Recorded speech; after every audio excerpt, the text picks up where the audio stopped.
เป็นเรื่องสั่งก๋วยเตี๋ยวซื้อแนวกินเนี่ยไวเราได้มา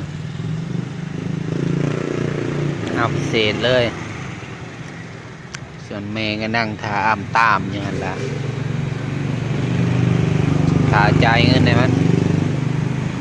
บ่ได้กินดอกเบิงมันกินสั่งธรรมดากับบ่อิ่มนะต้องพิเศษพ่อกับแม่นี่คือสิกินครัวใครคือเก่าแล้วมื้อนี้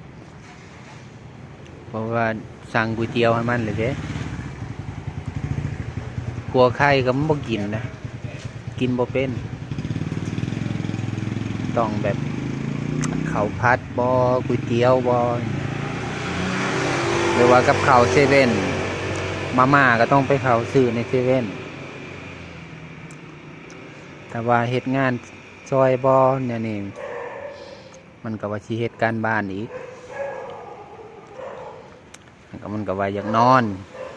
ซ้อมกีฬามันเมื่อยคักบ่ลูกหัวแจ๋ว